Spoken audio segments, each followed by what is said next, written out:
Alright, I'm going to go over all of the portfolio options for customizing everything. So let's go ahead and go to our dashboard. And then if we go under Appearance, Theme Options, we're going to want to go to our Portfolio tab. And I'm going to go ahead and just go over them line by line.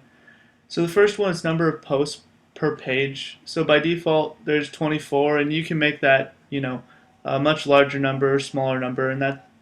So let's just change that to 1 and save the options.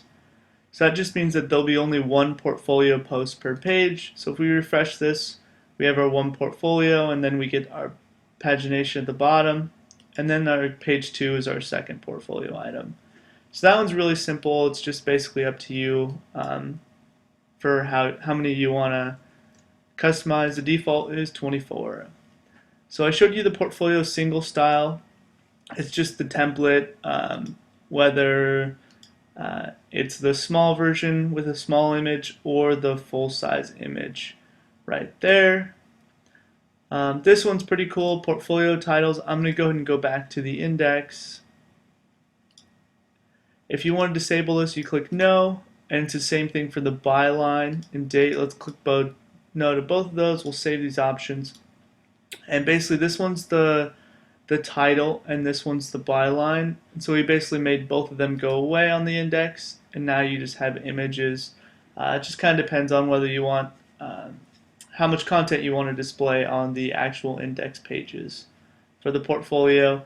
If you actually go into the single, it will always display. We don't have an option for removing that. We figured it was a lot more useful information on the post page. So if we scroll down again, we also have removing comments, which is just these comments at the bottom that display. If you don't want them on the portfolio, you can easily disable them there.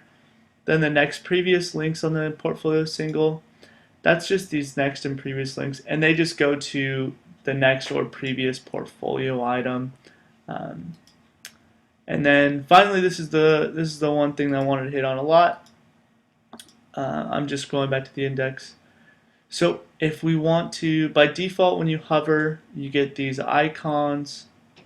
But if you didn't like that or didn't want that feature, you can easily disable that right here. So display portfolio icons on a hover. Let's just go and turn that off. If we refresh our page, when we scroll over now, you don't have any icons that are hovering. And then the link that you click on will go straight to the portfolio post page. So another thing that you might want is just to disable the portfolio single post altogether. So for example, if you wanted this to just pop up the large image, you just go to the theme options, and if icons are turned off, do you want to link to the full-size image? Go ahead and click yes. What that does is now when you click on these, they open up the image in the lightbox instead of sending you to the post page. It just kind of depends, again, what you would like to do. So that's basically the portfolio options. They're real simple. Go ahead and just play around with them and see what they do.